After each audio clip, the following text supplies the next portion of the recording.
Good people, was really good. It's another episode, Monarchs of Wrestling. So, got some interesting things, of course, going on in the world of sports entertainment, professional wrestling. Main thing, of course, being one, John Cena is officially retired, had his last match, and lost to Gunther. We're going to talk about that later, but I just want to start off by saying I was always against an almost 40-year-old man basically getting a rub from John Cena. And no problem with John Cena doing a job. Don't think he should have tapped out. Think he should have either passed out or just been, pinned. And I think a younger guy, a guy that WWE really believes in and wants to strap the rocket to, should have, had that opportunity. But hey, it is what it is. We're going to get into all that later. You may look behind you and see some things a little different. We're doing some rebranding around here in Monarchs. We've had the same branding for a minute, so it was time to kind of switch it up a little bit. But as your boy Cool McCain, Playmaker will be hopping in with us here soon. So for those of you looking to see Playmaker, he'll be here. He coming. It's all good. He coming. But in the meantime, between time, we started a conversation last week. So even though it is the last thing in the notes, I'm going to start to touch on it now. We're going to finish it later on. So for those of you watching the replay, watching live,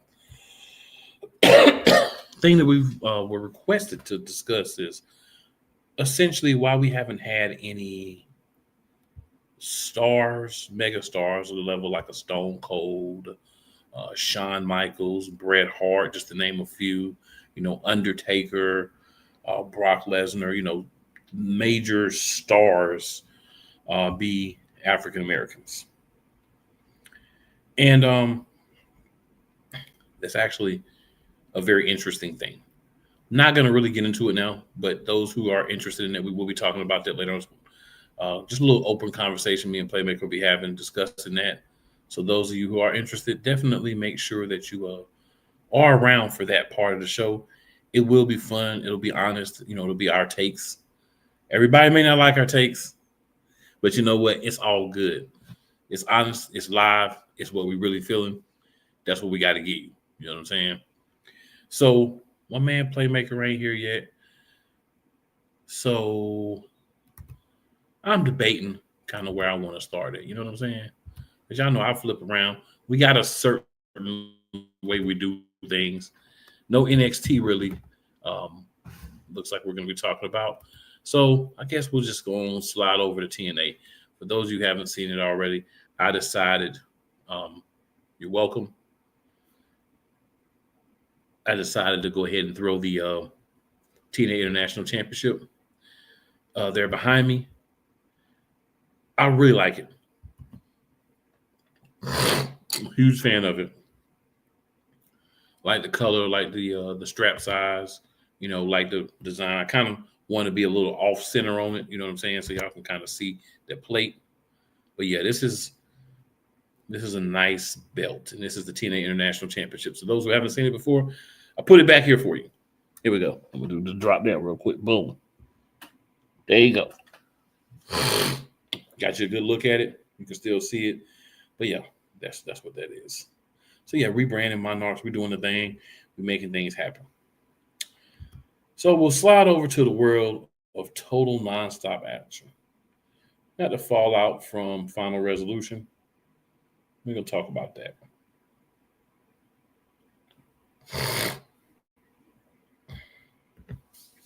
So the champion, Frankie Kazarian, has this show he does called the King's Speech, where he basically gets on and, kind of talks and does what he wants to do because he's the face of the company as a champion. So for those of you who may not be aware, AMC will be partnering with Impact, and they'll be their home as of January 15th. Mike Santana popped out on this King's Speech and just let Frankie Kazarian know that he has a contractual rematch for the TNA World Championship, and he's going to do it at Genesis, and that's going to be January 17th. He also lets Kazarian know that he's going to take some revenge on the outsiders that cost him the world title inside of a steel cage match next Thursday.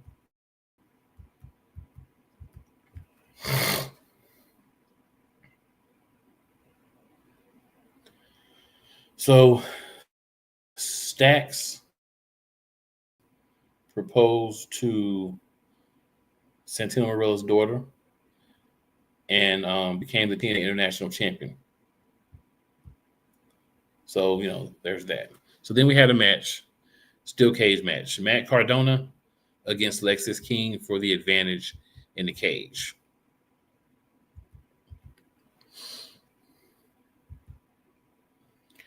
So in the cage match, we'll go over the actual people here in a few moments. But right now, with the help of Stacks, formerly Channing Stacks Lorenzo, now just Stacks. Stacks and Lexis King got the advantage. So think of Survivor Series, what this is, Survivor Series style match. But TNA, of course, calls it something different. And now that team, the NXT team, gets the advantage.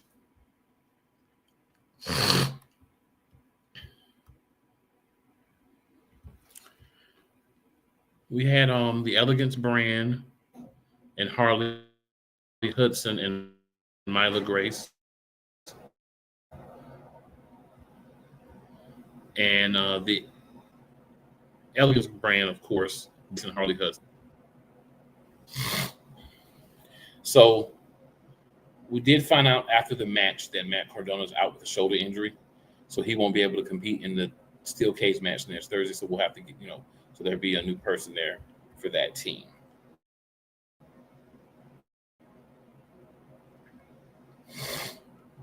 Rich Swann cut ties with A. Francis at Final Resolution. He helped Leon Slater retain the X Division Championship. Swann talks about how AJ Francis always put himself first, and then Rich Swann got beat down for his troubles. It happens. It definitely happens. We had a number one contenders match for the X Division Championship. Jake Something, Cedric Alexander, Ryan Nemeth, Desmond Xavier, BDE, and Jason Hotch all were involved.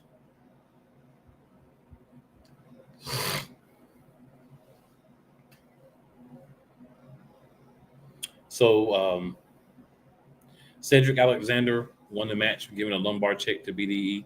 Everybody kind of got a moment to shine within the match, so we got that. So Cedric Alexander is officially the number one contender.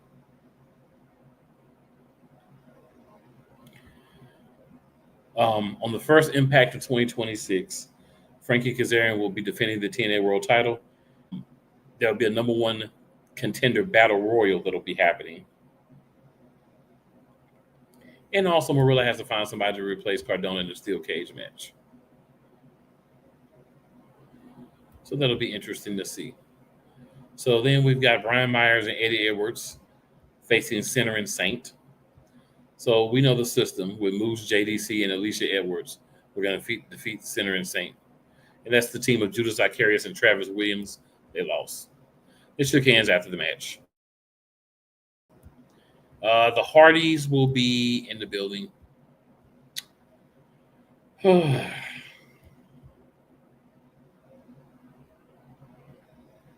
So the Hardys are also competitors in the steel cage match next week between TNA and the NXT Outlaws. The Righteous come out, Vincent and Dutch, tell them good luck in the match, and they promise them that they'll be watching. Santino Marella has decided that he will be Matt Cardona's replacement in the steel cage match. So that'll be interesting. We'll have Team TNA versus Team NXT in a steel cage match, of course. The Angel Warriors and Miller Moore and Tessa Blanchard will have a match. We'll have the 20-man battle royal for TNA World Championship opportunity, and then Elijah's going to be in concert. These are things that are going to happen next week. All right. Danny Luna, Indy Hartwell. Dog collar match. They don't do a lot of female dog collar matches, but this one was very brutal.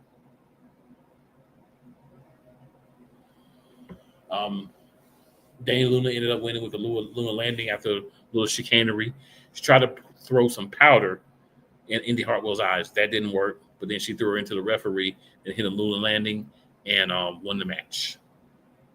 So definitely we'll be discussing everything that happened next week. Make sure that you are definitely tuned in and being a big part of what's going on, what's happening in the world of professional wrestling. So we're going to talk some AEW here in a minute. We're going to dig into the Continental Classic a little bit, kind of let you know where the points are for everyone, because the Continental Classic,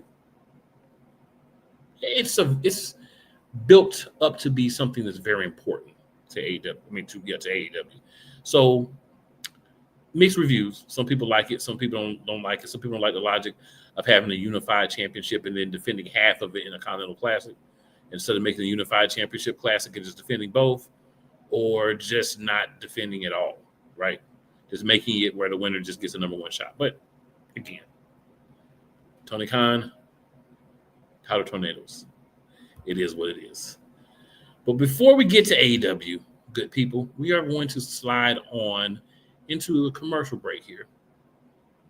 So make sure that you're tuning in. Make sure you're liking, sharing, subscribing.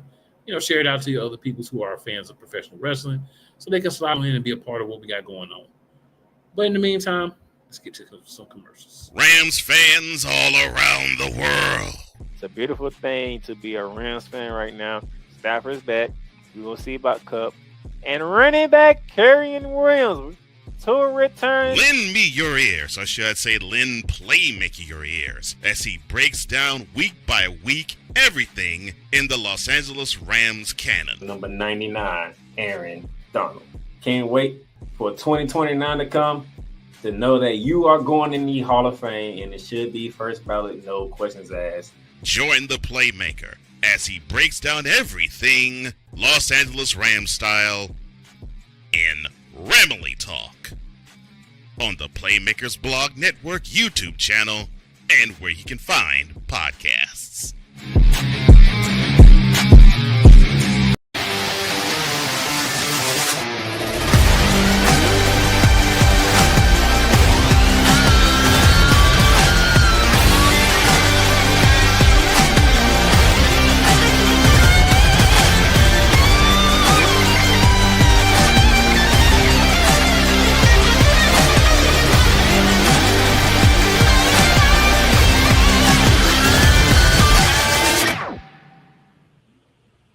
The game at BetUS, America's favorite sportsbook. Over 50 sports, live betting, online casino, horse racing, esports, and more. Start now and enjoy easy deposits, fastest payouts, and the biggest bonuses. And for over 25 years, BetUS is a name you can trust. Mention TV 150 now and get up to 150% in bonuses. BetUS, we've got your game. Call or visit BetUS.com now to join. All right, ladies and gentlemen, we are now joined by the other half of the monarchy. I got a Playmaker. Playmaker, what is going on? What's up? Hope y'all had a good weekend, and looking forward to tonight's show because it's going to be very interesting. So we have slid through TNA. I know we didn't really have anything NXT-wise that you really wanted to cover. Yeah. So we're going to head on over to AEW. And the main thing I want to kind of talk to the people about is the Continental Classic standings, just so people can kind of get an idea of what's going on with everything. Okay. So I'm trying to make sure I find the most updated ranks.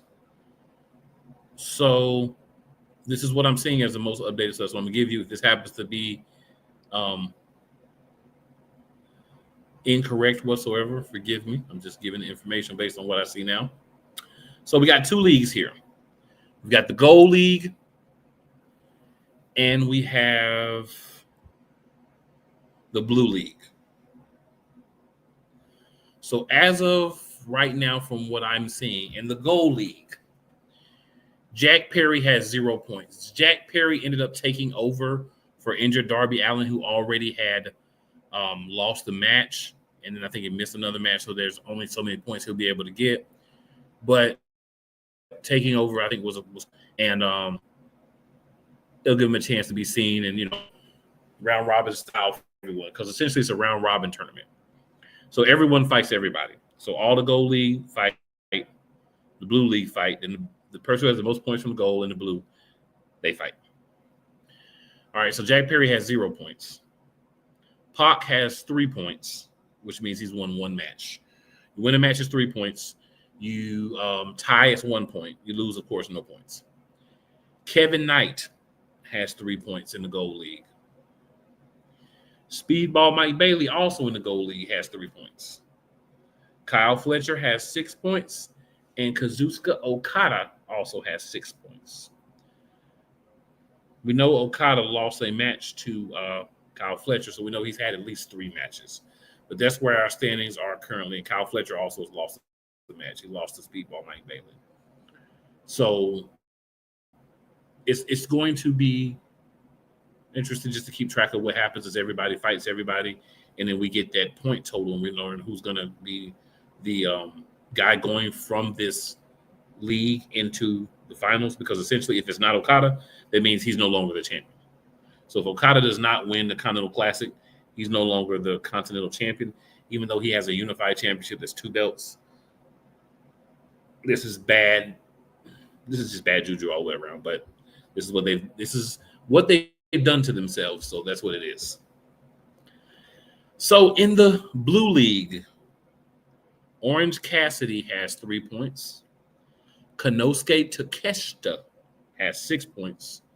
John Moxley has 3 points. Claudio Castagnoli has 6 points.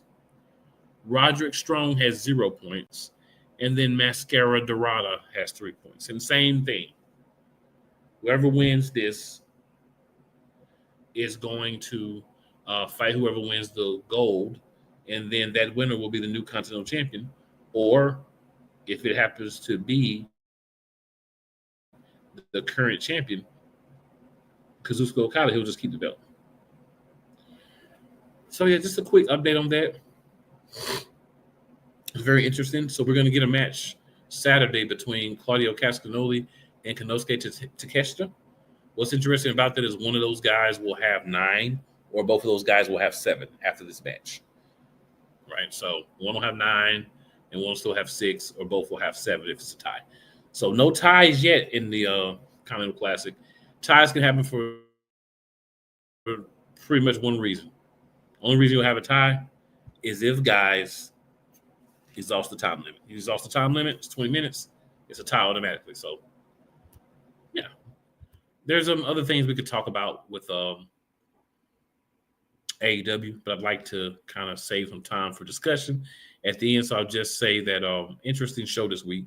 They are building on some of the storylines that have been going on, but it's going to take a few minutes for them to really kind of get everything together. Got a couple of comments here. So Daniel Berry in the building.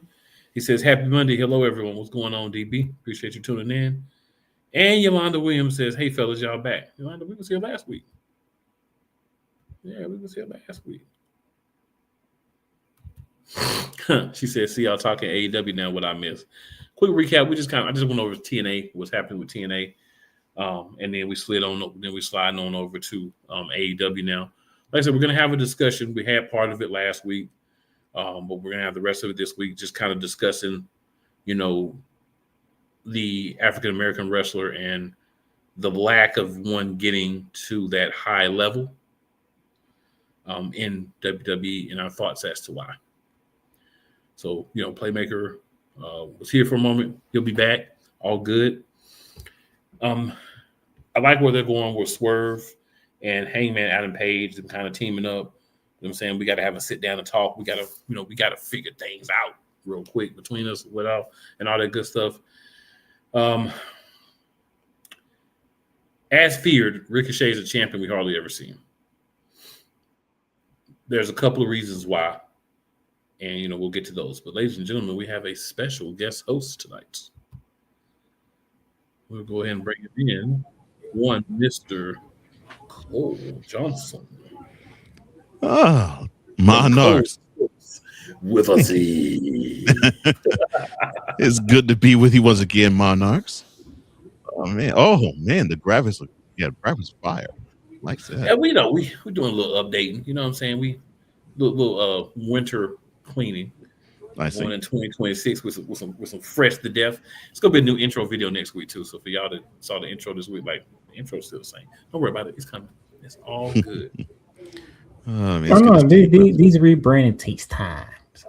Yeah, it does. It does. But I didn't want to stop the good people from having an opportunity, to go ahead and see these wonderful new logos we sliding over in the corner by Playmaker. You know what I'm saying? And then this wonderful thumbnail. We can't keep this stuff from y'all. Mm-hmm. We're like a fat kid in the candy store when this stuff happens. We just got to get it out there. Got to. Mr. Johnson, since you are here. Okay. I hate to throw you on the spot right away, but you know how we do around here. You've been around enough. You're the big cousin around here now. So, to be honest with you, you're not throwing me in the spot because I kind of already. Yeah. So, threw it at him. Any thoughts from AEW that you'd like to share with the people? We went over TNA earlier. I know you're much happier with TNA because a certain person is no longer wrestling. I know you're much happier with TNA. But yes. Any thoughts on AEW?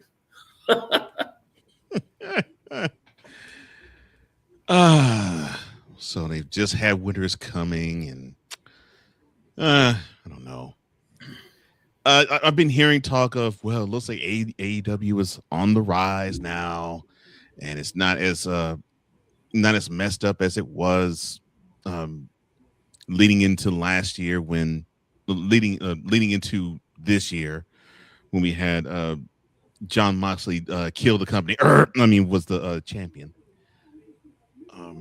I think I'm actually liking the direction. I said it right before.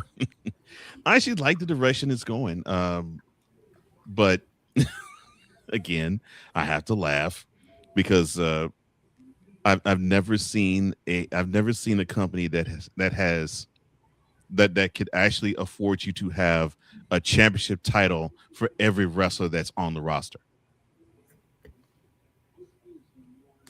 International. I'm like we're now having a national championship, and we just awarded the first ever women's tag team championship. Which that's valid, but I'm like, so you having another mid-card championship? What's the point? And Ricochet won it and it disappeared. So literally, what was the point? Yeah, I'm like, okay, so you have the Continental Championship, you have the TNT Championship, you have now the National Championship. What? Why? I mean, no. That's the only bad mark to me that the AEW has. It's just, okay, you have all these titles, and you're now putting less emphasis on actually having a good program that doesn't need a title. So that's the only issue that I have with AEW. Outside of that, it's not too bad. Not too bad. Okay. I will say winter's coming. I know it's a yearly thing that they do, but I'm gonna want them to try starting to hype it up a little bit earlier, and also kind of make it feel sexy. You know what I'm saying? Like, make it sexy, not just another episode with a title, but make it sexy. And I think what hurts winter is coming where they place it. You already have full gear around Thanksgiving, so it's like, yes, So you have one of their big pay-per-views, and then basically you have really the AEW's version of Clash of the Champions. For those of you that don't know, that was something that WCW used to do. And if it was in January, maybe, although winter would be here, but I get it. But winter is here. Winter is here. Yeah, rename it. Well, they're gonna turn around and do World's End at the end of the year too. So true, right? Yeah, so it'll probably be another special episode. Right. So yeah, I'm with you on that. Like, okay, so winter's coming. Cool. It's supposed to be a special card, but it pretty much is just another Dynamite. Okay. And I agree with you. For a card that's supposed to be special, you wouldn't want to have that be the thought process of it. Yeah, make it sexy. Make it so people are like, okay, winter's coming. You could do it. Find a time to do it. Plan better, right? One of the big things I say about AEW is planning. Like, we can talk about the matches and winter's coming, but they're gonna have new matches next week. The fundamental issue with AEW is it doesn't seem to have a true long-term plan. Oh, none. No, yeah. And they do have times where you see a semblance of a plan, like a small smidgen, a slice of a plan. And then a lot of times, I guess, Tony just go back into the cocaine tornado blueprint.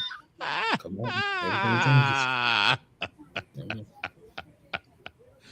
Oh my gosh! I know it's what it feels like happens. So, it makes things a little trickier because you're like, bro, what is y'all really doing? Yeah, that goes to your point. They got great talent on the roster, but the long-term plans or bookings, nah. Yeah, that it's a little on the weak side. But we shall see, though, come 2026. Yes, we shall see. We definitely shall see. All right, so we're going to go ahead and slide into another quick commercial break. Come back. We're going to give these gentlemen some time because I know at least one of these gentlemen is going to have to share their heart and their feelings about John Cena and the other matches, of course, from Saturday night's main event. And, of course, it's a conversation we're going to have after that we did not get a chance to really dig our teeth into last week, but it's coming. Y'all know what it is. If you look at the description, you know what it is. If you didn't, you're going to learn today. Hey, let's go. Hey, Eagles fan. Join my man Cool McCain and a host of others as they break down every single game, every single week in an objective manner, and also from a fan's perspective as well. Remember, this cast feels just like you. Nobody likes you. And you don't care. Fly, Eagles, fly. Eagles Elite Podcast. Every Wednesday at 8:30 p.m. Eastern on YouTube and other podcast outlets. Whether it's the men's college game, the way that this season has been going, anything is possible. The women's college game, and how passionate Ancient Reef was at that press conference, they got their mojo now. The WNBA, AJ Wilson on Twitter 1 and 2, followed by Brittany Griner, Aaliyah Boston, Jackie Young, or the NBA. The Lakers had a 0.8 chance of winning. And then what happened in the fourth quarter? LeBron James by himself outdid the Clippers. You will get any and all of the information right at your fingertips or your earlobes. Join the Playmaker as he breaks down all things basketball in Shooting Lights Out on the Playmakers blog, network, YouTube channel, and where you can find podcasts. Join Ryan McCarthy. I became a Jets fan because Kermit the Frog was my favorite Muppet because he was green, and the Jets wore green. That's how I became a Jets fan.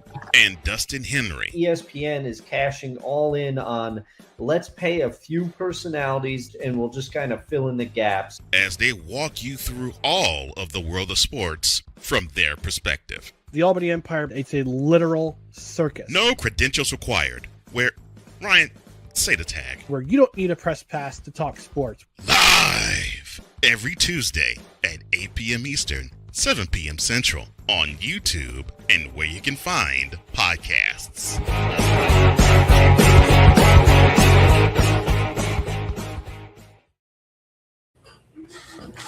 All right, good people. It's that time. Ladies and gentlemen, this is the part of Monarchs of Wrestling where we talk about the world of wrestling entertainment. And my plotting for this episode, it would be Saturday night's main event in the capital of Washington, D.C. It was centered around the retirement match of one never seen 17 John Cena.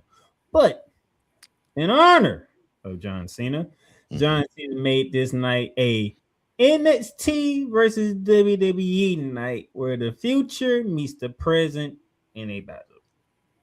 And we get things off with QB number one, the WWE Undisputed Champion, Cody Rhodes, going up against the NXT Champion, Mr. Cool McCain, Oba Femi. And I was pleased to see the DC crowd know of Oba Femi. So DC, you did me good justice of knowing who Oba Femi was and understanding what type of man he is. Man. But Mr. McCain, we probably knew. We just didn't say it on the show, so I'm gonna say we probably should have mentioned it last week on the show. But we should have known somebody was going to come and ruin this match for us because we couldn't have a clean finish. We can't have Cody. Of course, we couldn't have a clean finish. No, we couldn't have Cody Rhodes lose to Oba Femi, and we can't have the biggest star in NXT. QB1 can't lose to an NXT wrestler. Take it on the chin. Now that he looks like Akuma. No. It don't matter. And also, we can't have Oba Femi lose because, like, there's no logical way of explaining him losing. Mm-hmm. So Drew McIntyre ruins the whole thing.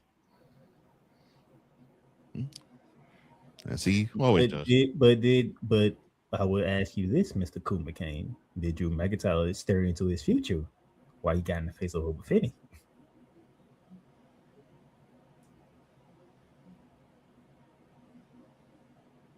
I'll let Cole take that one.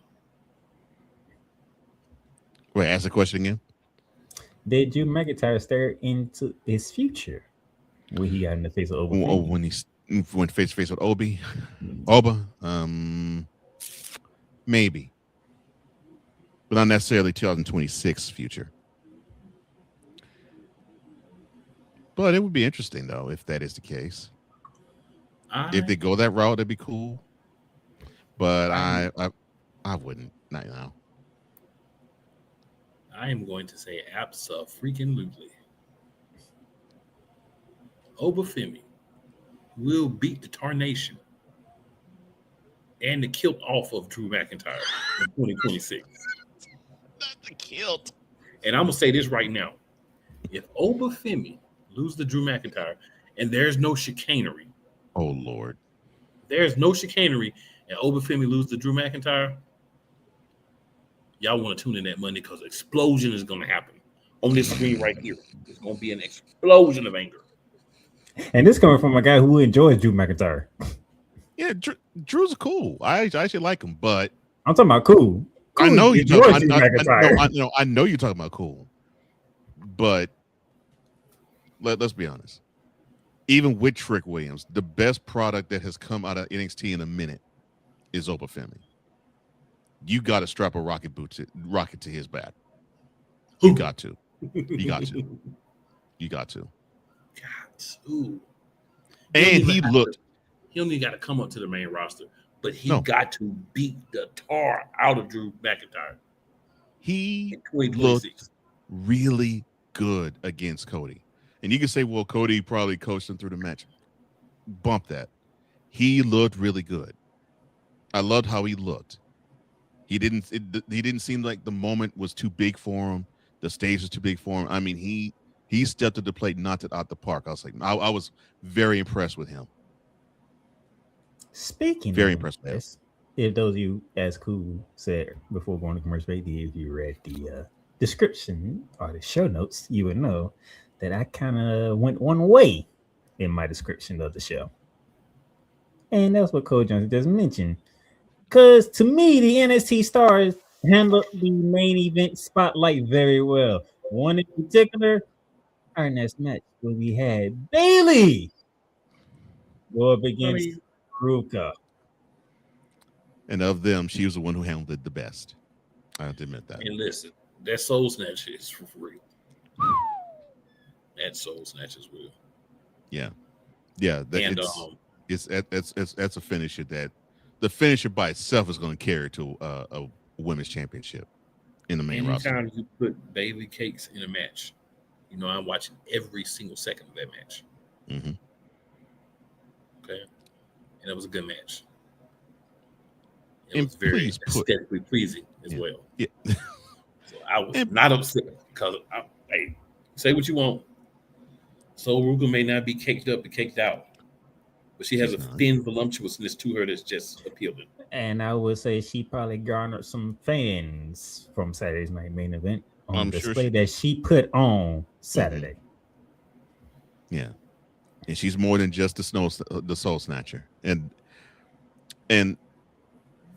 I love that she combined her stunt feel with the gymnastics that she has and the tumbling she has. I mean, she looked really good too. But I'm gonna give Big some props on this one. For those who think that she is boring, for those who think that she has her time has gone past, for those who say that she's mid, you all need to shut TF up. And I don't know what y'all been drinking, but it sounds like y'all done spent some time in Tony Khan's office in the booth. Yeah. Yeah. So while our people saying that, Bailey was awesome. Bailey was we awesome waiting for Saturday, Bailey to too. crash out. That's all we waiting on. Yeah.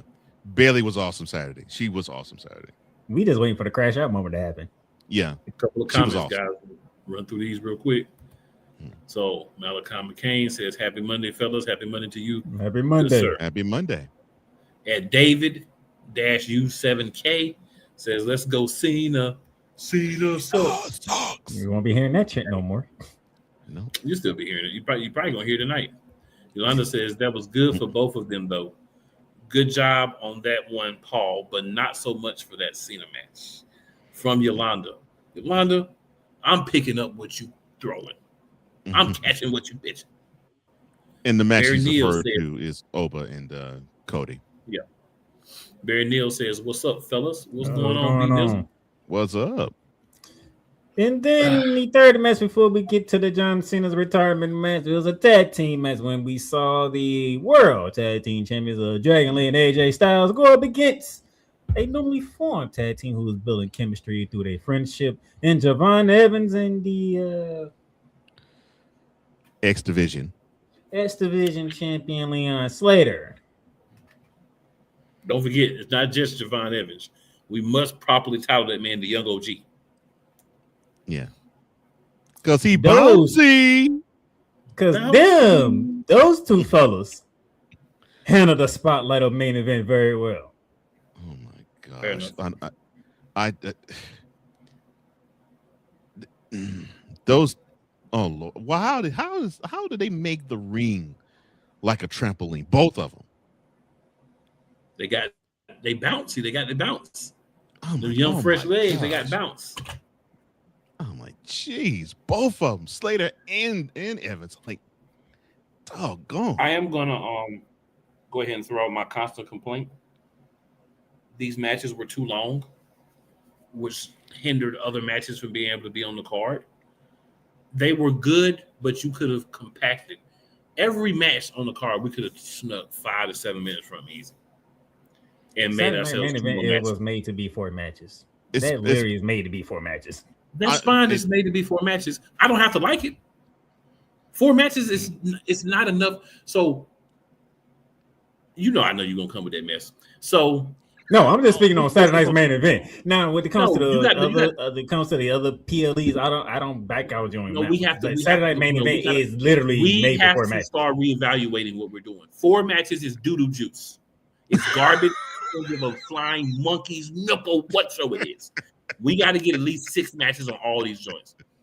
Here's the reason why. This was supposed to be a welcome to new talent. So why not introduce more new talent? Yeah, that makes sense. Why not introduce more? The only new talent that you hadn't seen before on the main roster was who? Sol Ruka and Leon Slater. You hadn't seen open the match, but you've seen them on SmackDown. Right. So my thing is this. I limited this the whole tournament. And I'm going to save that half for when we get there. Because, I got the rent for that. I'm ready for that. I'm ready for that. I woke up yesterday ready for that. He said it from last week, which is surprising. But the thing is, give more opportunities. We don't need to see 40-minute matches, 35-minute matches. Give us less match, a good match, tell a great story, but give us more people. You wonder why you don't have stars. You wonder why people don't care about enough people. It's because you don't put them on PLEs. You don't put them on the things that are important. So you're telling us, piss on them. We don't care about them. They're piss ants. And if we don't care about them, you shouldn't either. But then you come back 2 months later on Raw, you want us to care about them. On SmackDown, you want us to care about them. It's not how this works. It's never worked like that, Paul. Get your mind right. Get your mind right. I'm going after Paul. I'm going to stop there for now. Benny Boom says, I'm very impressed with Evans. I think he's going to be a huge star one day. I agree with that. There will be some hindrances on Evans, and we will talk about those in a few minutes too. I agree with that statement too. So I would say this: Obafemi, Javon Evans, Sol Ruka, Leon Slater. Y'all handled the spotlight of main event very well, in my opinion. They did. It would have been nice for some of your fellow NXT superstars to get the same opportunity, but Paul only wants to have 4 matches. Well, if we were dealing with Vince, if Vince was booking it, you would see those 6 matches. If you were doing it in a 2-hour window, you would have seen those 6 matches. Yeah. That's one thing I say about Vince. You're gonna see more matches with Vince. If you're dealing with Tony Khan, you're gonna have 20. But it ain't gonna be no 2 hours. It's gonna be 20 it won't be 2 matches. hours though. It's gonna be about 5.5, 6 hours. That car would be 6 hours. 2 pay-per-views in one. you see 20 matches. You see 20 matches, and the last one will be about at least 30 minutes. The other one will be 15. It just be the other 19, 15. Yeah. So it's like Triple H, he give you too little. Tony Khan give you too much. That needs to be a happy medium. That's all Cool wants. That's all Cool wants. He wants a happy medium. And there's a lot of room for medium when you get 20 matches in 4. Cool wants Tony Khan. You need to cut half of it out. Triple H, you need to add about 2 more. You need to double. Triple H, you need to double yours. Really? My Tony half. I'm sorry, my bad. We got an Eddie Murphy reference. Cool. Mm-hmm. I can do 10 matches in 3 hours instead of 25 and 6 for AEW. 25 and 6 hours. And then you leave still not knowing what's going on with AEW. And then the E still be confused. Yes. What do we do from here? I'm telling y'all, the booth with the powder. That's why it gets wild. Oh, that's why it get wild, bro. Tell me. But for the most part, I agree with you, Cool. But I know for sure Saturday Night's main event was strictly like a 4 match. But this is we're reinventing things, right? This is a new era for WWE. So since we're reinventing, let's put more matches. Let's do more matches. Paul. Basically what you're saying, Paul, okay, you have established Saturday Night's main event. Just add a couple more matches. That's it. Well, they had to fit in. They had to fit in what Playmaker's about to throw to next. They had to fit that in there. You and I are the same wavelength on that. Same wavelength. It was now what Saturday Night's main event this past up was all about was the combination of a long-standing career of one John Cena. Oh, so we're not going to talk about the crap that we witnessed with R-Truth, Miz, and Joe Hendry. I'll prefer not to, but Cole, since you brought it up, go ahead. part of the reason why I do agree with Cool. I'm like, so you blocked off 10 minutes for this crap. You blocked off 10 minutes of this card for this. Yeah, they blocked out 10 minutes for Joe Hendry. I'm like, gosh. And the funny thing is, I ain't even see the whole thing, but I just seen the HE, and I'm like, don't you say his name Miz, and then Miz said his name. I'm like, oh Lord. Okay, fine. You get the cheap pop. Hey, Joe Hendry's there. Why? Pointless. And then they did a salute to John Cena. I got that, but still, I'm like, come on now. Joe Hendry, man. Come on. I mean, took away to me from that great tag team championship match. Goddamn Joe Hendry, bro. I'm like, we probably should have seen that coming, cool. We probably should have seen Joe Hendry on the darn show when we were doing NXT. Yeah. Absolutely. Absolutely. Yeah. We should have seen that coming. See that would be match number 5 right there. That's a match we don't need. But I'm saying, what he's saying is the time that was wasted. I know that. I'm being used for something. I'm being Cole Jones from Trent Lights out right now. I know. And that was we don't need it. We ain't need that. 1,000%, 1,000,000,000%. Oh, you say we don't? 1,000,000,000,000% agree. Oh, thank you, sir. Oh, so you're saying we don't need to see a playmaker? No. Statement is approved. To be quite honest with you, I don't know how Cool feels about this, but I'm about tired of having people say Joe Hendry's name and he just appears now. It's well that act is going to get old and tired. I'm already there. It's about how you use it. And truthfully, it's been in TNA and a little bit on NXT. Right. And a lot of people don't really watch either one of those. So when they bring it to WWE and to the main roster, it's still new. It's going to be pretty new to those people. Just keep it in the book. You know what I'm saying? That's a low blow, but you're not wrong though. Sometimes you got to shoot straight. You know what I mean? Yeah. In translations for y'all who trying to figure it out, that means I have to suffer even more when Joe Hendry comes. You will. When he gets the Raw SmackDown, you're going to be seeing. They're going to abuse that. Say his name and they're going to abuse the dickens out of that. This might be the only time I won't carry it on his back. Just to say, don't say his name.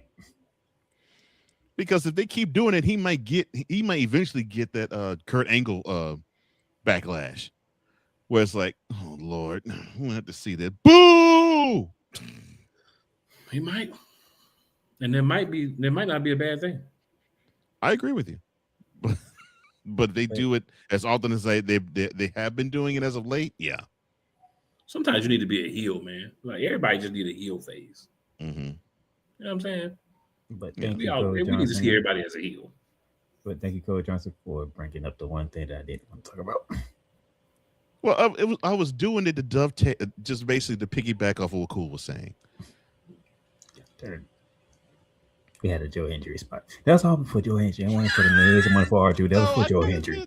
Okay, so note to self: Playmaker hates Joe Hendry. That's good to know. And I don't want to hate Joe Hendry, but I'm like, they finna say his name. It doesn't feel like you don't want to hate him. I'm just saying, it feels like you do want to hate him. No, I don't want to hate him, but the fact that I'm just saying, it feels like it's always a moment. It's like they say Joe Hendry's like. Now I know why. Biscuit. Let's just say when Kevin Owens was crashing out, I'm in his boat now. Oh Lord. Just don't say his name. Like, jeez. Anytime you put yourself in the Kevin Owens crash out boat, that's wild work, sir. The Kevin Owens crash. That's where you want to be. That's cool. I'm just saying. That's wild work. You had to admit he had a point because every time somebody say somebody's name, they always popped up like. And Carol was like, "That's why you don't say his name." And now NXT is using it religiously. In backstage segments. Oh, NXT, like we're gonna suck all the joy juice out of this. Yes. So yes, thank you NXT for like having me in this position. I'm like, because now Triple H wanted to use it for Saturday's main event. Like, really? But see, that's your fault because you be watching NXT every week. Nobody tell you to watch NXT every week. If I don't watch NXT, That's I have your to have fault. a job to do, sir. So I have to I'm just see what's messing going with you, on. sir. I feel like it's the NBA Cup to me. Like I don't want to talk about the NBA Cup, but guess what I got to do on Mondays? Listen, Talk about the NBA Cup. listen. And I'm gonna You ain't gotta enjoy do when you stay talk black about and it. die. You ain't got to do nothing but stay black and die. You ain't got to talk about it. I've choosing heard that to talk phrase about in that years. trash. Oh my god! I have a basketball show, okay? I can't ignore the NBA Cup. If I didn't hear nothing else on this show, that phrase you just said, "Cool," made my day. I gotta do nothing but stay black and die. I love that, man. I haven't heard that in a long time. Basketball every week. Okay, NBA Cup come around. NBA Cup sucks. Moving on. Thank you. 100. You are choosing to put yourself through that suffering and talk about the You NBA watch Cup. the show, you know how I run the show. Yes, he knows how you run the show. You choose for that to be the main focus. That's a choice that you make. Ain't nobody made you do that. You chose that life. Not you chose that life. Yeah, don't choose a life and then be you chose it. Like that's all I'm saying. You chose it. There'll be stuff that happened in the world of professional wrestling. I'm like, I ain't talking about that. And we glaze right on over it. And we go on to something else. You choose to talk about the NBA Cup. That's on you. We talk everything NBA. So not to be accused of Brown sessions because you all like to see some object be glazed. But I digress. And plus, he talks about it too. He just talks about it in a different manner. Not glazing. Not glazing the object.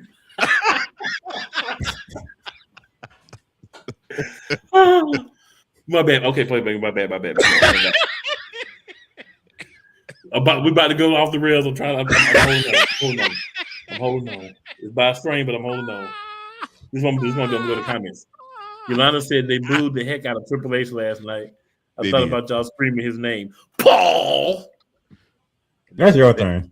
And Cool could tell you. I actually passed the message to him saying, "I know I heard you say Paul when you saw the finish." He definitely did. Yolanda says nothing wrong with Joe Playmaker. Say his name. Laugh out loud. Oh no, just like a sister.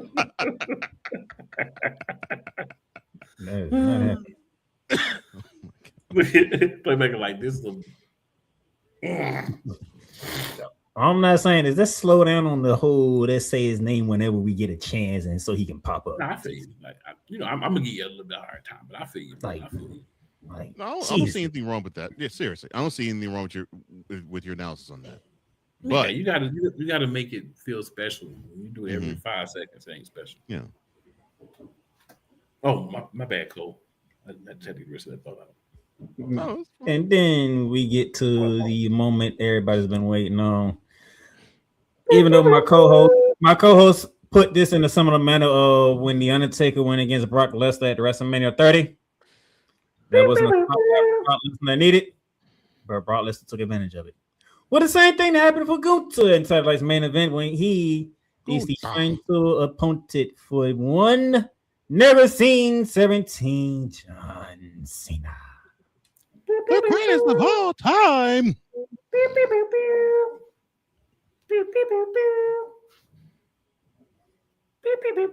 Okay, I'm done now. It was a good match. It was a good match. Very good match. It was better than I thought it was going to be. It but really was. But because I was literally expecting that match to be absolute crap. I really did. I did. So they outdid your expectations. They exceeded my expectations. I thought it was going to be straight up dog crap. I thought it was going to get the 5 moves of doom, and Gunther just ragdolling us behind. That's what I thought we was going to get. You thought he was going to treat him like he did when he fought Brock Lesnar? Basically. And I was saying to myself, they better not do that because we would see it, we'd be bored. That's not what we want to see. And thankfully they did not book the match that way. Okay, cool. Without going into the finish, everything, just the match itself. No. Did it? Pass. You said pass. If I talk about this, the finish is getting put into it. So I'm gonna just wait till pass. That's cold. Pass. So this match was good. The problem is The finish. for the people in attendance at Washington, D.C., those 4,000 watching in attendance, millions watching around the world. The finish of this match left people angry. We all got told to suck it. angry, frustrated, and Bitter, upset, and petty, sharing tears. It literally had a feeling of WrestleMania 30. Now that I think about it. Well, yeah, I was going to say the finish in terms of the crowd reaction, it was similar to WrestleMania 30 for us, and to go way back in the WWF days when San Martino lost to Ivan Koloff when he lost the WWF championship to him in January 1971. People were saying that Madison Square Garden was absolutely silent. They didn't even boo until like about 2 minutes later when it all registered, which is understandable because San Martino had the title for 7.5 years. Which is kind of ironic because that's simply how that happened. Because John Cena, Mr. Hustle, Loyalty, Respect, Never Give Up, gave up to Gunther. Oh, sorry. And he did it smiling too. That's the part that people forgot. He did it smiling too. He smiled while tapping. He was happy to tap out. Oh my gosh. And then, he did this. He said, I gave you all I had. And I think he knew how this was going to go. Because, he kind of chose what he wanted, how he wanted to go out, to be honest. Mm-hmm. But all the fire's going to go at one man. That'll be one Paul Vic Triple H. In which the crowd booed him when he came up with the rest of the locker room to salute John Cena.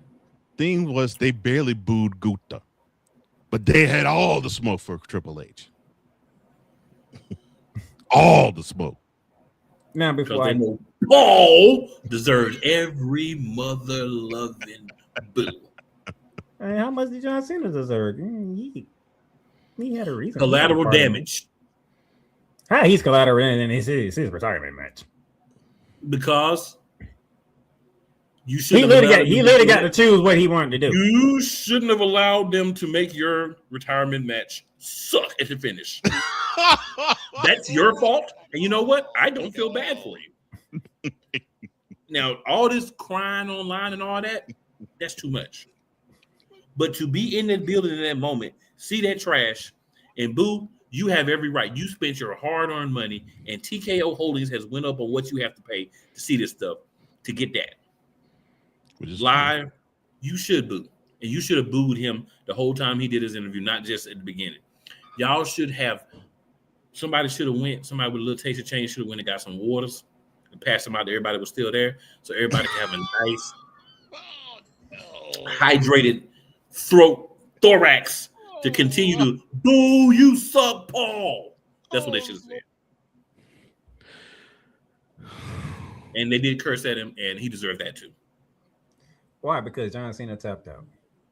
No, he deserved that because you took what should have been a moment to pass the torch to a young wrestler, not someone that's almost 40, and elevate them and put them in the light and get them seen, whether they're in NXT, whether they're on the main roster, or even if you decide to do somebody from TNA that you was going to steal in 6 months anyway. Either way. Because when them people's contract up, y'all know what it is. Come on now. We about to have an influx of former TNA wrestlers at NXT and WWE. That's just be real. That's why I wanted to. That's why I wanted to go to Cool. But because Cool coming from a different angle, even though he's with people, he's coming from a different angle. His angle is Gunther shouldn't even have been in that position. No. Everybody else's angle is the fact that John Cena tapped out. Gunther should not have been the one there.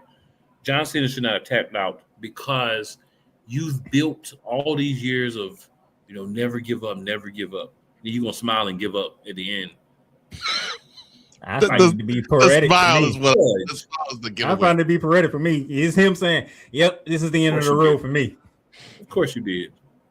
You got your the last time was in a T-shirt too, don't you? Hey, he smiled, so I knew. I was like, "Oh, he smiled while he tapped out." Oh, so he but wanted that's this. Yeah, that's. But see, the thing is this: him passing out would have been even more poetic because him passing out would have been like, "All right, John Cena's not going to give up." But this time he can't break it. He don't have the strength to break it, so he's just going to have to pass out. Leaving John Cena in a pile on the floor, on the mat, while your hand is raised would be more impressive. But again, not Mr. 40, 38 to 40. We don't need him to do that. We need somebody like 25 to 30. You know what I'm saying? We complain about we don't like the stars and we don't have nobody to cheer for. You don't have nobody to cheer for because they don't give you anybody to cheer for. All they want to do is overuse 50 and 60-year-olds, finally start promoting you and giving you some shine when you're 40 plus. And then all the young guys are just supposed to get beat up and go after the Intercontinental Championship. Nothing. Go back to NXT or be tag teams. I'm sort of with you. Cool. In terms of why this had to be good. As soon as I saw Gunther was in that tournament, I'm like, great. So why are we having the tournament? Exactly. I mean, even though Cool didn't later come out and say it, but as soon as I said Gunther was winning it, he pretty much was like, yeah. I was like, why is he in the tournament? Because to me, like I didn't have a problem with the finish. Even because I storyline wise, I get the rationale. Here's a guy who is the pillar of never quitting and never surrendering, and that was good for the balance of the character's career. But now, since he's not going to have another match ever again, okay, I get why he has to tap. The issue that I have is the main issue I have is actually along the lines of Cool. I get why they did it with Gunther. I didn't want him to do it. This is how I would book it. That opening match, I would test Trick Williams to go up against Cody Rhodes. That's what I would have done, and have Obi be in Gunther's position in the main event. That's what I would have done. You could have went with the man who basically glazed John Cena every chance he get, Carmelo Hayes, or Carmelo. You could pull a heel turn and be like, okay, you have two Bostonians going at it, and I mean Carmelo would have definitely needed the boost because I agree with you, Cool. Gunther doesn't really need it. He already retired Goldberg, and he's probably gonna. And here's what's even worse: he's probably gonna retire Brock Lesnar at SummerSlam next year. Look, Brock Lesnar and AJ Styles. Oh, then later on, in 2026, AJ Styles. And then in 2027, they'll have a Legend Killer match at WrestleMania, and then he'll retire Randy Orton. Nikki Bella. He'll tap out Nikki Bella. Man, y'all stole my thunder. I was saving that. Dang. I was saving that. I thought when the clips get to shooting, you don't know which one's the reserves. I'm sorry. Yeah, because I was saving that. I was just saving that and saying they making Gunther the retirement man. Yeah, and that's a bad thing though. It's not a good thing. It's a bad thing. They called you the Legend Killer. I will be the Career Killer. Every one of these is another opportunity to boost. If he say that tonight, I'm gonna laugh. If he says that tonight, right? So instead of taking those opportunities to boost people up, you're gonna say Gunther. Because go make them tap out. Yeah, because I agree with you, Cool. I'm like, Gunther really didn't need this. He didn't really be included in it. Just like Brock Lesnar didn't need to be the one. Yeah, to end Undertaker's streak. Yeah. But if you have to think about it, it's similar path. You didn't hear from Brock Lesnar till the time for the Undertaker. Right, similar paths. You didn't hear about Gunther. You didn't hear about Gunther till it's time for that tournament. Well, we knew he was coming back. And when they said he was in the tournament, you already knew what it was. Yeah. As soon as I heard that, Gunther's in the tournament, I already knew he was going to go against. Yep, it's going to be him versus Cena. I'm like, really? It's like I did not want Cena to go against him in his last match. I'm like, okay. All right, let me hop on these comments real quick if you don't mind, Playmaker, and then we will get back to the discussion because I know you still got some feelings you want to get out about your boy John Cena. And Pop Vid says, low key, all he did was his 5 moves. True. True. Got no argument. Can't argue that. He did it, but he did it in a entertaining way. Yeah, it wasn't like he rushed through them like he did with Lesnar. Every one of them got a spot. All 5 of his moves got spots. Right. Yolanda says, I'm mad all them grown ass men crying over him tapping out. Yeah, crying over it, that's a bit much. I'm with you there. Like that's when you get to be too much. Pop Vid says it really wasn't that serious to be crying. 100 Pop Vids. Sure wasn't. No. I knew where Cool was coming from, but I was like, man, they are literally upset about this. God damn. Yeah. Oh, you just that whole like half the arena was crying. So you boo disrespectfully, but you don't cry. Oh my! You know what I'm saying? Boo disrespectfully. Somebody with a little taste of change should have said, "Hey, I'm about to go get everybody a nice big bottle with a Dasani or whatever." You know what I'm saying? Whatever they had there, so that way they can have their throats nice and moisturized to continue to boo until he sucked. Now the kids crying because they don't know no better. I ain't talking about kids. I'm talking about grown men and women. No, I'm talking about grown men and women. No, I know. I'm just saying, kids crying. They don't know better. But the grown man just see the top down and they never top down. As Coach Johnson said, me and Coach Johnson, we understand the logic behind it. This is last match, like the most poetic thing you can do to end his career. The one thing he never does. And I went against trying to rationalize it. I'm like, okay, so I get why WWE went the route of Gunther because he likes to submit people. He don't really want to pin them people anymore. So I get that. And so this is gonna be when John actually taps out. Oh, okay, fine. So I pretty much know the finish. How are they gonna get there? So I wasn't surprised. Right. Still wanted another person to be in Gunther's spot, but I wasn't surprised. That was the thing for me, the main thing. Because even if he got tapped out or knocked out or pinned by a young guy, even if he's like a Carmelo Hayes, right? You can pick him up, hug him, let him do the thing, give him a bow, you know what I'm saying, give him a second hug, walk out, let's see the hat ring. That's what you're supposed to do in these situations. Not that thing about it. Outside of Gunther, who else makes people tap out on the roster? Tap out didn't have to be included. Well, the only person that put people in submissions. I mean, if I really think about it, but I'm not even gonna do that because I'm gonna do the rest of this time. But you're not gonna put him in there.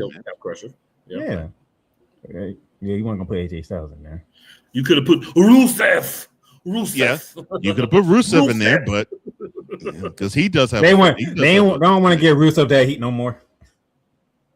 Which is Rusev don't care about that. But he would. And that would have actually. No, I'm not saying Rusev wanted to care. I'm saying they didn't want to give Rusev that heat. Yeah. As as one of the older gentlemen, it would have helped Rusev if you was gonna do. It would help him. Yes. And plus, him and John Cena already got history too.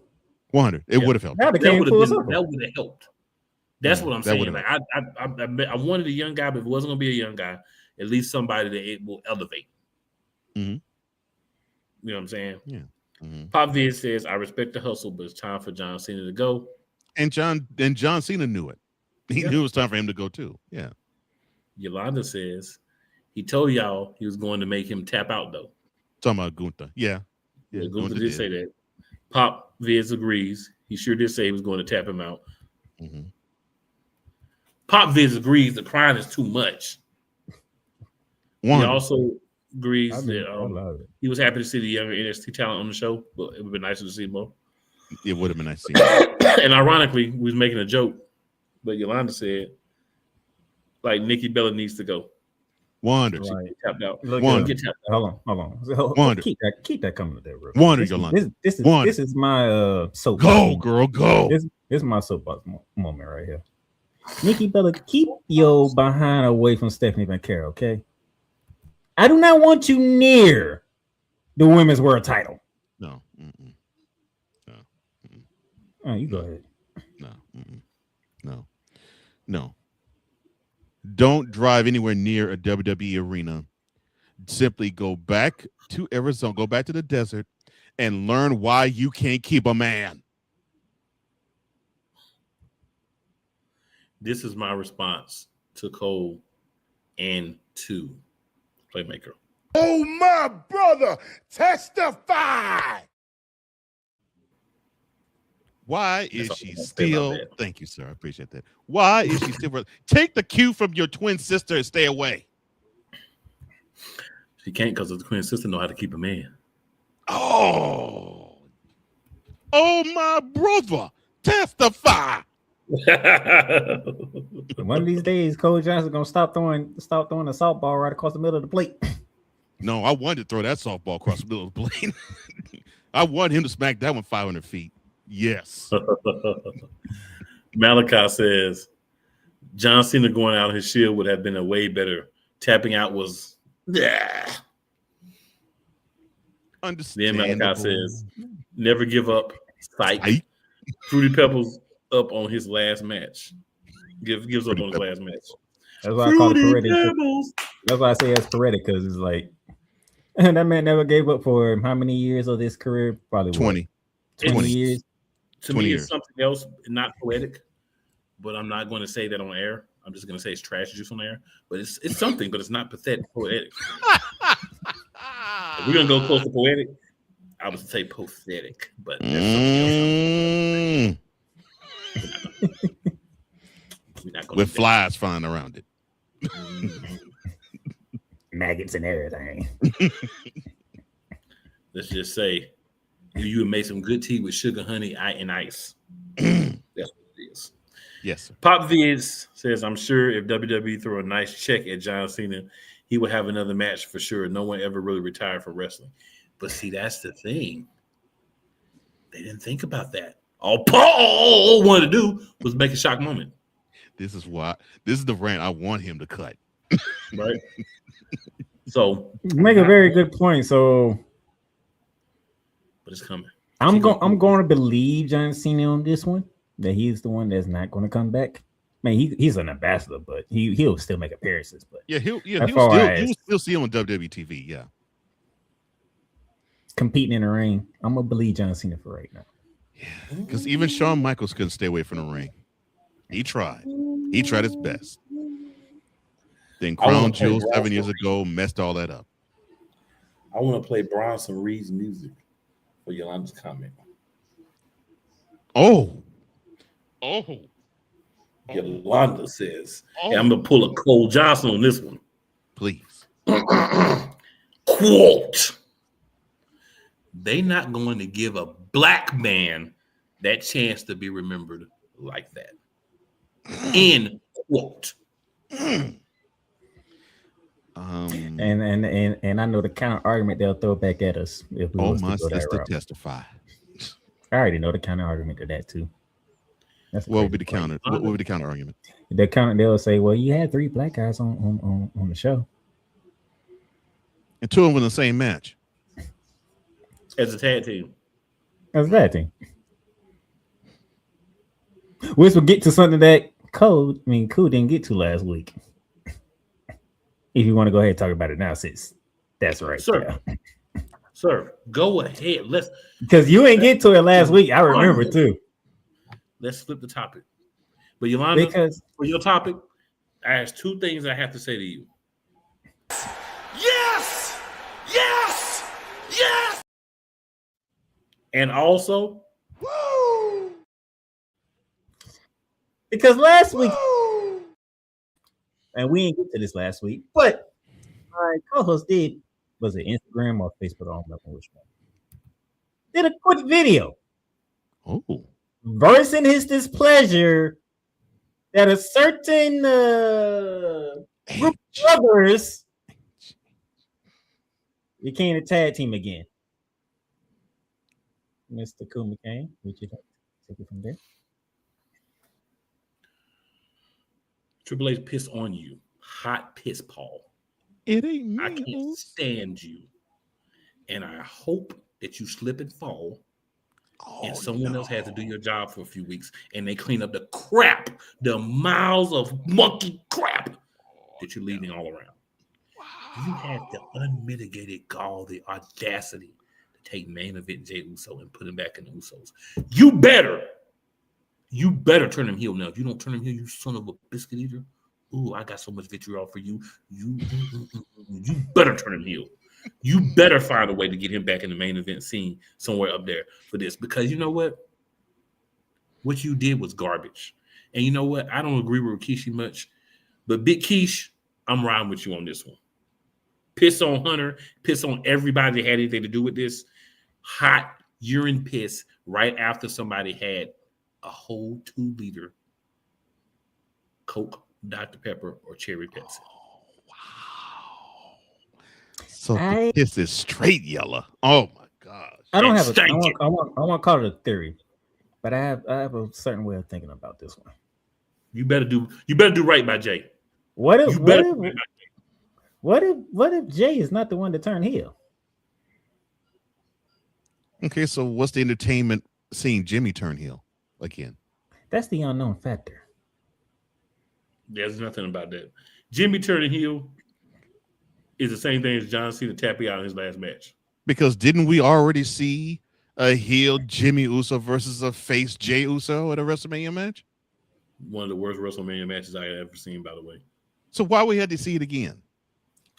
I'm just throwing the option out there, okay? Well, I'm throwing that because out. We've been seeing Jay has been the one, losing the matches and crashing out, and Jimmy talking about he took the big brother road to do all this. What if it's Jimmy that turns heel?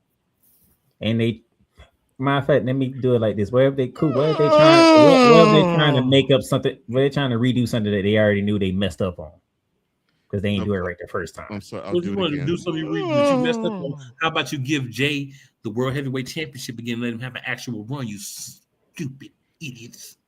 How about you do that? What gotta have his run. So what joy should we see with them having the tag team championships yet again?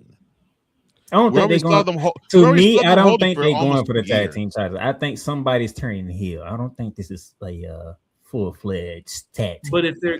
But if they're going to turn somebody heel, you got to go for the tag team championships because what's the point?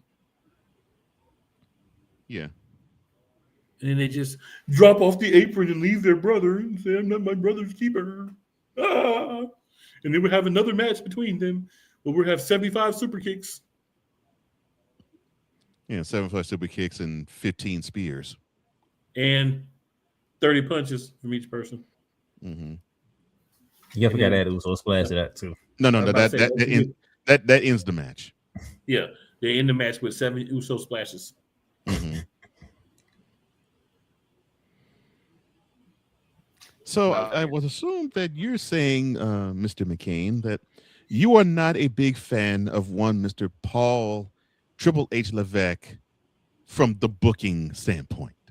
No, he's not. I'm not a fan of Triple H from the booking standpoint. I'm not a fan of Triple H for I don't see color, you lying piece of crap. I forgot he said that line. Oh no, Cool is not letting that one go. I forgot he said I don't see color. I forgot. He's not letting that one go. I'm here for you. You good. As long as I'm here. Yet you were willing to throw all sorts of thug shades at Booker T leading up to WrestleMania 19. Right. But you don't see color. I mean, you only promote certain people in the past. He might have thought one way and then, that color he does. Now that color we do agree with. You agree with that color. A man like you does not belong wearing a world championship. Close quote. Mm-mm.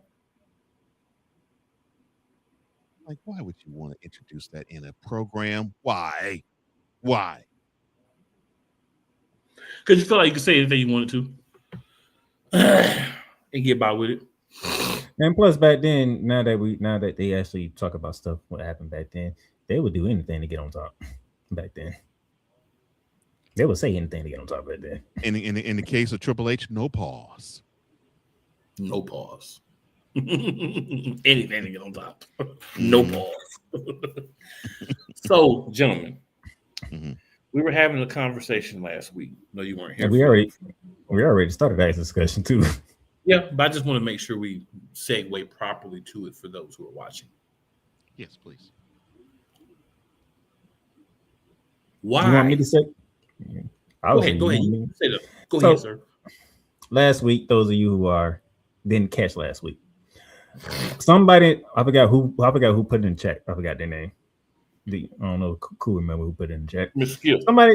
Somebody put in the chat to us. Why do you think you don't see as many black people, or none therefore, as the top guys in the WWE or in wrestling in general? But now more that I thought about it, are we just focusing on the men correctly? Because they do put the titles on the ladies. Well, I mean, that's why we just focus on the men. Yeah, because currently Jade Cargill is the WWE Women's Champion. What's it called? Would have been champion if she didn't get the club shot up. And Naomi would be still probably would be champion the World Heavyweight Champion on the and now that I'm happy that y'all stopped getting on Jimmy about that. Like, that man was supposed to do his job. Well, who got it? Time out.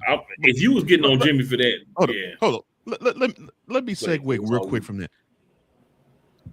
What clown decided to get on Jimmy for actually wanting to have a child with his wife? This is what the internet does. And me and Cool had to talk about it. It's like, bro, are y'all really seriously mad because this man You did his job as a motherfuckers husband? don't have a life. Man, come on. Be happy that man shot that club up successfully. Come on. Man. Jeez. This shows that you all have no concept of life. None. Zero. It's just that. Of course not. They had grown man crying because John Cena tapped out. And before I derail this further, I'll keep my mouth shut about that. I'm like, come on. That sad. That's pitiful. So we wanted to have a discussion. We started it last week. So Coach Jones, I bring it to you because you don't see many black men as top guys in wrestling. We do have Sora Strickland as a top guy in AEW. We will see what happens with a Trick Williams and an Obafemi in the future. Right. So from your historical perspective, Mr. Johnson, why is it so difficult for black men to be in the top spot? I will exclude the current era, although I see remnants of it still exist. Definitely in WWE. And I agree with you. AEW, I don't see it nearly as much. Because if they were willing to actually have Swerve Strickland actually be their guy for 5 months, I'm like, okay, so there is some hope.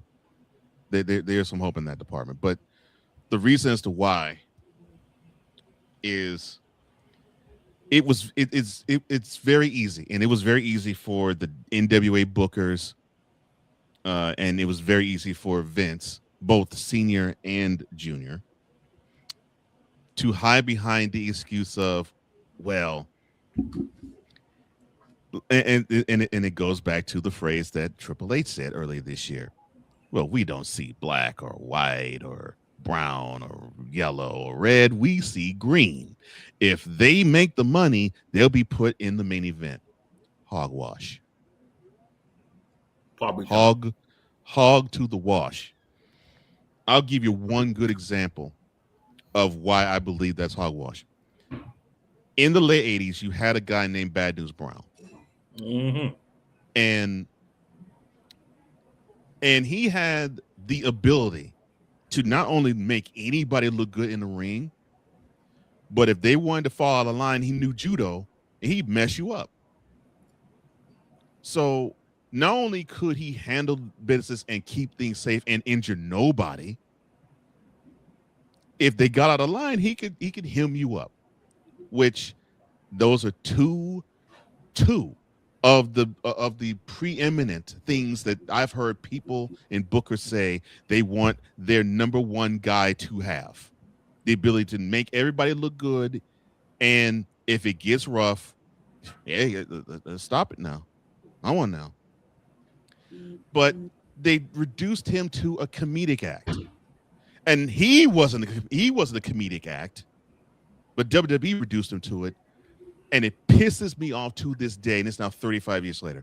Pisses me off to this day. They had him in a match at WrestleMania with Roddy Piper, and he thought it was a bright idea to paint half of his body black. I don't mean brown, I mean black shoe polish.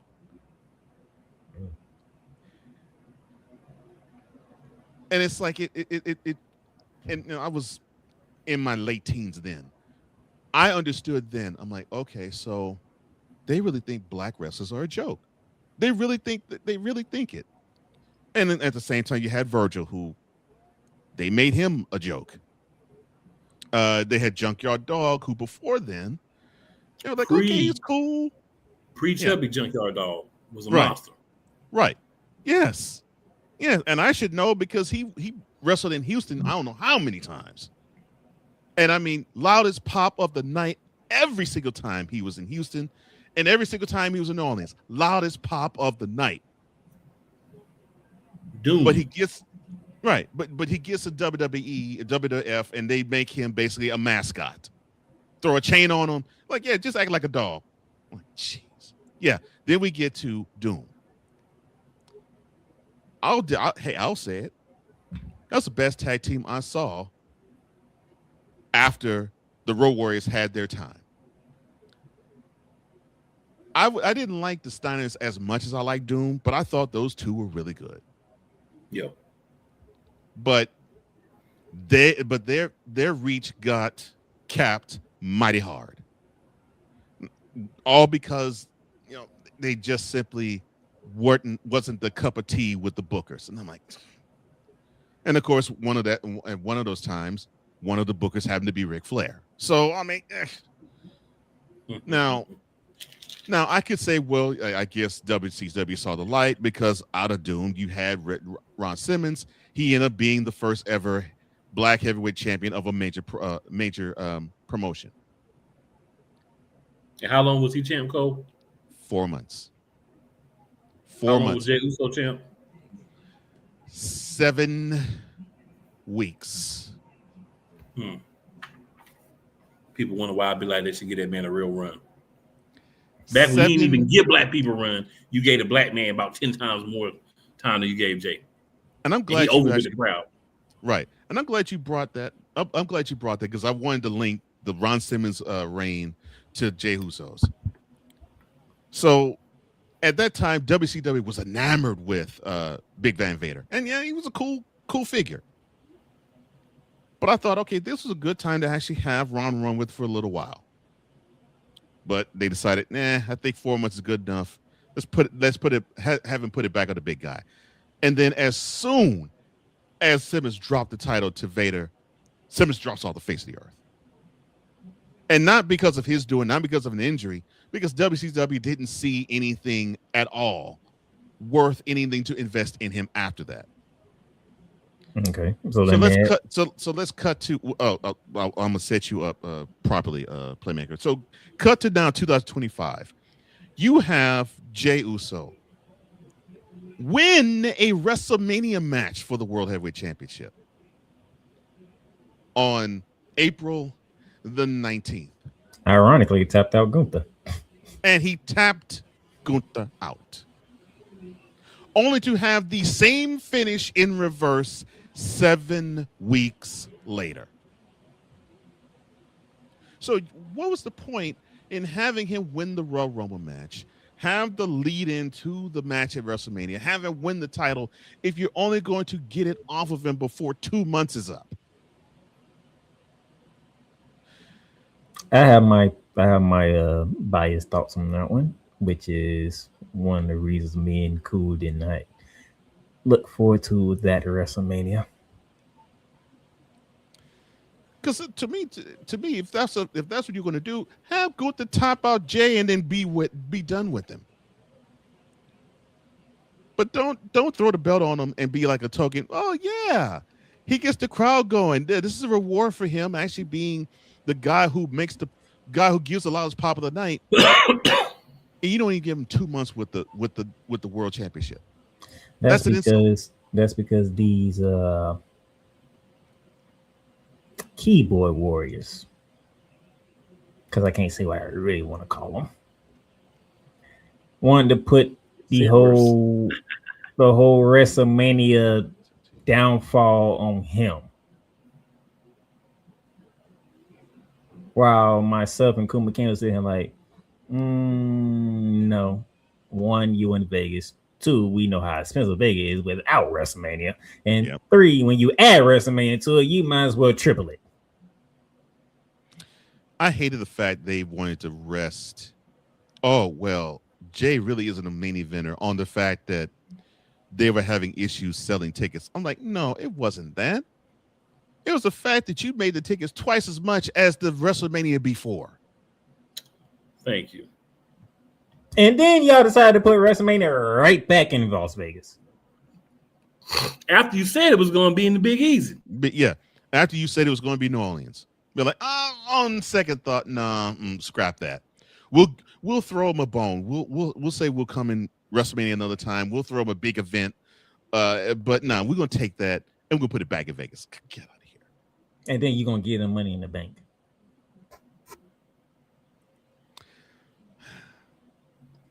So my question is, what does Booker T fall into your analysis, Mr. Johnson? Booker T, he's smarter than people think, and people give him credit for being. Agreed. You can play him for a clown, you can play him for a sucker, you can play him for a fool, but the dude knows what he's doing. It's like, okay, if you want me to entertain you, I'll give you entertainment. If that means that's going to get me to the bag, okay, cool. I'll be one of the most ridiculous kings you'll ever see. If it gives me the world championship, cool. Because when I was serious, you crapped all over me. Because I showed you that I got skill. I show you that I can captivate an audience. I show that I can actually have people be in my corner. But you decided to bring up my past, make me a thug, make me an ex-con, and just make that be worthy of content for us to do a program on, and for people to not take me seriously, and to do it on air. To me, I will still say this to this day, that was the worst program ever created for a WrestleMania match ever.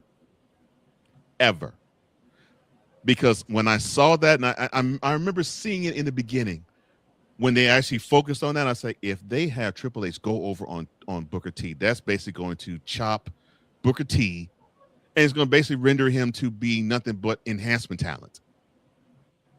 And unfortunately, that's what he was until he became King Booker. And then with skill and with humor and with a little bit of a cutthroat nature, he proved that he can entertain, he can buzz butt, and he can be a champion. So the way Booker T falls, I think he looked at the landscape. He said, okay, so WWE doesn't really treat a black wrestler serious. Because if he was serious, then he would probably have the title as a babyface. No, I actually got to be an absolute cutthroat, funny heel. And if I do it well enough, they have no choice but to throw the title on me. And that's exactly what happened. Okay, to a less degree, Kuma McCain, as we get ready to wrap up here, where do you put Mark Henry in this discussion? Oh, that's a good question. Mark Henry had to do exactly what Cole was talking about. Mhm. He had to go through the serious phase. He had to be a coon. He had to play that he had a hand baby with an old white lady. He had to turn back into a monster later in his career, kind of like a we appreciate all your servitude, boy. So we're gonna give you a championship Yeah. run before you retire. My issue with the black wrestlers, and we'll keep talking about this, so don't think this is it. But my issue is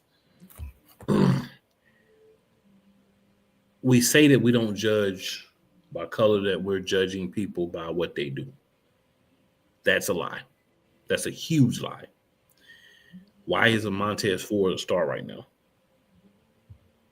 Don't tell me because it's a tag team. Shawn Michaels kicked his tag team partner in the face and they strapped a rocket to him and blew him up years ago. So don't tell me it's because of a tag team. It's because you don't want that man with that charisma, with that woman behind him, with the love he get from everybody to get on his own, and then you really get some beef if you don't do what needs to be done. See, you can wave off certain people. You've been waving off people for a long time. You waved off Bobby Lashley. Bobby Lashley should have been dominant in WWE. Bobby Lashley is a beast. Yes, he should have been. You should have put the belt on that man. You should let that man beat everybody. He should have beat Bray Wyatt. He should have beat Brock Lesnar. He should have beat John Cena. He should have beat Roman Reigns, Daddy Nabbit. Yeah. But you were never going to do that because he looks like the gentleman on your screen right here. And you don't want those guys to be top. And the main reason, we'll go into more details and talk about stuff later, but the main reason is very simple.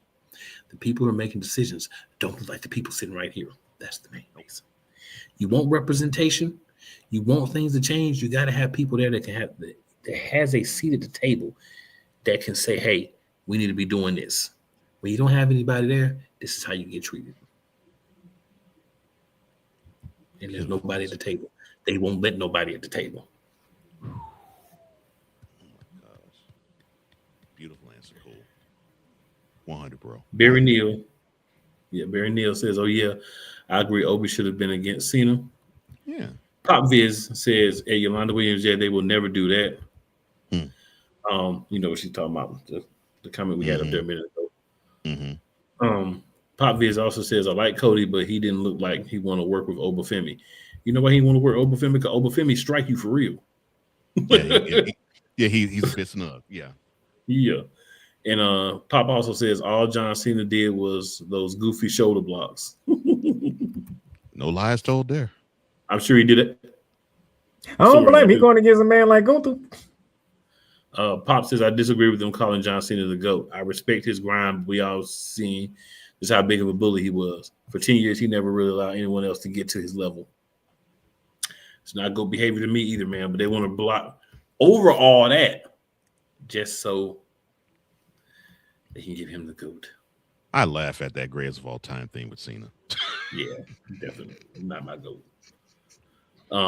Pop Viz also says Brock Lesnar versus John Cena WrestleMania 50. Right. Might do it again at WrestleMania 60 too. Oh, Lord. Pop also says Jey Uso and LA Knight really are being underused. That's a good. Fact. That's another good talking point. LA Knight. LA Knight. That's another. Oh, LA Knight. Pop Viz says the only color Triple H see is green. See, I gotta disagree with you on that though, Pop Viz. I'm gonna tell you why. If the only color you see is green, why is Jay not champ? Why is Jay not at least Intercontinental champ right now? Why did Jay have a 7-week reign if all he see is green when they yeet merchandise out the door? Yeah, is he still the number one merchandise seller in WWE? Yeah. And Jay is Samoan, but Jay has a more Negroid approach to things. Real, fresh fade, all those things. So he is a honorary member of the African American community, and they treat him just like they treat the rest of us. I'm glad you mentioned that. So don't come to me and say, well, Vince threw the title on The Rock back in 1998. Yes, I know Rock is black, but Rock considers himself Samoan. He doesn't really consider himself black all that much. And he's always been represented as a black man. I mean, as a Samoan, not a black man. Samoan. Yeah. And to me, I think that basically nullifies him, in my opinion, in this discussion. Because that's how they saw him. That's how Vince saw him. Oh, you're Samoan. You're the grandson of High Chief Peter Maivia. Okay, well, yeah. Yeah, they ain't talking about him being the son of Rocky Johnson. No. No, rarely did they talk about that. Right. He was Rocky Maivia. Right. That'd be a very good question to ask The Rock one if I ever meet him. Now, if you ask him, he's gonna be like, "Oh, well, I support all sides of my genealogy, and I support it. It gives me chills when I think about all the different people that made me who I am, and my dad's family, blah blah blah." You can get all that BS. If you Depends on how you ask the question. That's what most people they ask general questions, but they don't really frame it in a way that gets. We understand. You're only going to be able to ask The Rock questions that he had previously approved. Yeah, agreed to answer. You're not gonna give The Rock. You're not gonna ask The Rock a hard hitting question that he'll get an answer. It's not how it works, sir. Yeah, 100 on that. Yeah. I'm ready to find out for myself. You might ask him off. You know what I'm saying? Off record. I ain't say I say that. I say what I say if I meet him. I ain't say if I have. I know. I'm saying you might be able to ask him off record, but if you try to interview him, you're gonna be like, "Oh, I got to sell more Terramana." So everybody. Yeah, I'm about to say get the Terramana in him. Yeah, Fast X2. I'm in, and I need people to watch that. So I need everybody to like it. I'm just saying. So Skip Tronic, the other channel of Pop Vids, says, "I think Trick and Obi may have a chance, but only time will tell. If we get somebody there that's going to advocate, they got a chance." Oba might have a chance, considering that Shawn Michaels advocates for him hard. Yeah. Donna says, "Just kidding, get married first." Oh, yeah, that's a shot on Triple H. Yeah. Yeah, and then she says they really dropped the ball with Swerve. They were going to drop the ball with Swerve. They were going to drop the ball with him. So Swerve had an interesting interview that I saw. If I see it pop on my thing and it says Swerve Strickland. Oh, I know exactly what you're talking about, because I believe Swerve took accountability for his role in it. That's what I'm talking about. Playmaker. You better read about my boy Swerve. You better read about Swerve. Yeah, I know. Yeah, Swerve took accountability because he was thinking a certain way, just like the people making the decision was thinking a certain way, not the same way, but they had a certain way of thinking, and Swerve had his certain way of thinking, and his certain way of thinking held him back instead of him speaking up. Yeah, he was and being, cause they wanted Swerve to be the leader of the group, like legit leader of the group, and they was going to use from what he said. This is what Swerve said. From what he said was he's supposed to be the leader of that group, and from there, depending on how he led the group, it was going to determine if they was going to put him in the main event spot. The group in question is Hit Row. Yeah. Yes. Yeah. Yep. Oh yeah, I caught a piece of that interview. So Skip Tronic, flat out, unabashed says they don't want a black man being a top dog in WWE. Let me check to see the lie on that one. Let me check. Let me see if I can find the lie. Sir, no lie found. They don't. However, they could get away by saying a black man can have the title because Cody Rhodes is somewhat Cuban. So there you go. And he's married to a black woman. And well, yeah, married to a black woman, and the fact that Dusty Rhodes, who is actually white, they say he had a black side to him. Yeah. But since he has a Cuban mama, there we go. Yeah. And a black wife. He passes for black. Shut up. Cody Raheem Rhodes. Mm-hmm. Right. The Negro icon. And then Skip Tron says Bobby Lashley. Oh, my bad. I didn't highlight that one. We getting through these last few, y'all. So Skip Tronic says Bobby Lashley was another great champ. Absolutely. I ain't bringing him up. I ain't bringing him up because he was a great champion, but who was the champion across from him? That was the problem. Well, yeah, it was Roman Reigns, but it took them 20 years to do that, though. That's the issue I have. 20 years. He did all that first, and Right. then he left, had to go dominate other places, and then come back. Now this right here, this Lord. is where Playback was going last week. The Rock has been blessed in 1986. everybody said that This line. is where Playback was going last week. I was like, I'm not going to do that this week. Oh God, that reminds me of the. It was one of the rush hours. I think it was rush hour 2. Was it 96? I would say 2000s when he turned into Hollywood Rock. Well, yeah, 2003. No, he was more like when he was in the Nation, he wasn't really like. He was more like a caricature. Yeah, yeah. So I feel with you. I got you, Skip Tronic. I'm with you. I'm with you too. I'm with you too, man. But that comment there reminds me. That reminds me of Rush Hour 2 when Chris Tucker said, "Lionel Richie, he ain't been black since the Commodores."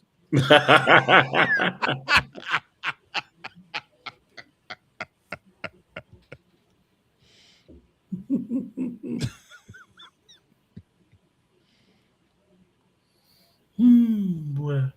So yeah, y'all. We had some good time up here. We be cutting up. The thing is, I'm be 100% right. Y'all know me. I'll be here. Y'all know me.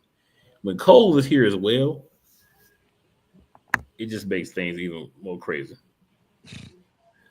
All right, we're gonna end this show with the full circle. There we go. That's how we end the show. So here's the thing.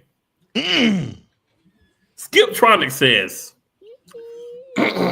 and I quote, John Cena became popular from acting black. Word life. This is basic thugonomics.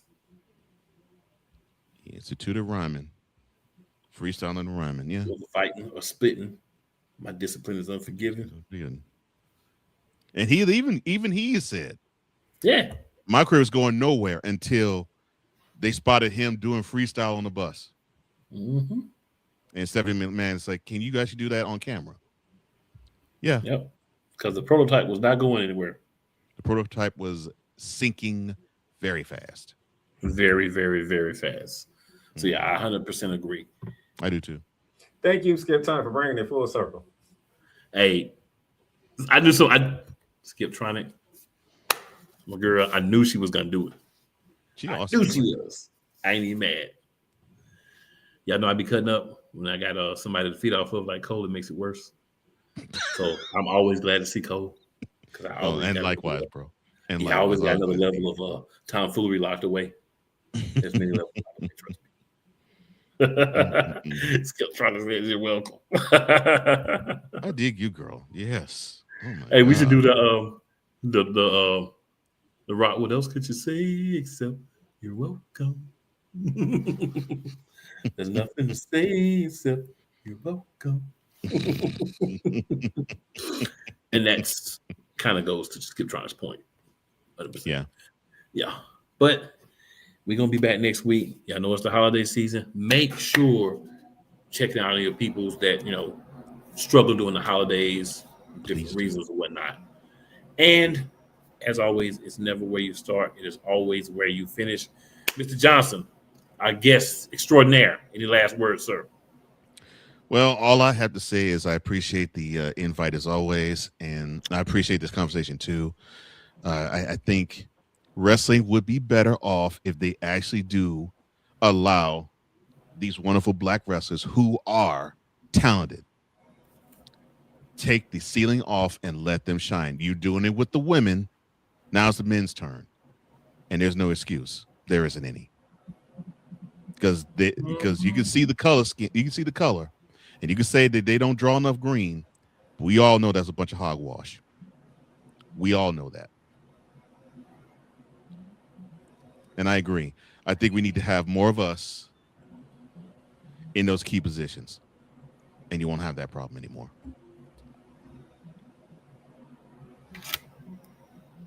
Playmaker, anything you would like to add, my good man? You can end the show right there. Nothing else needed. You good? Nothing else needed. Cole Johnson said it all about it now. You can end it right there with Cole Johnson. That's it. Oh Lord, we about to hit it. Oh Lord, Yolanda. Oh Lord. I do it though. I do it. Please. Yolanda says put me in. Man, look here. Please. Look here. We can do that. Me and Cool, we can take the week off. Y'all can have the whole entire show next week. That actually brings me another idea. If they do Evolution again, we should have the ladies run the show. Yes, we do Evolution again. Yeah, agreed. Skip Trying says they have Kofi coming out in a long dress. It look like shaking my head. What have we been getting close to that for the past like 3 months? He been getting a little bit more risque every week. Mm-hmm. Is he now mourning the end of John Cena? Since New Day like to mourn a lot. Well, I mean, he's in. Trying to say she with it. I know Yolanda with it. Hey, I'm gonna have to get at y'all. We're gonna make it work. Well, Kofi's from Boston, so that's possible. Hey, Playmaker, that message is for you, sir. Yeah. You gotta be on with them, sir. Trying to get you. I ain't messing with you. I know why she said that, but all right, y'all. We out. We appreciate y'all tuning in, man. Great episode, more fun time. Mm-hmm. We went over, but hey, it is what it is. Won't be the last time. We out. Peace.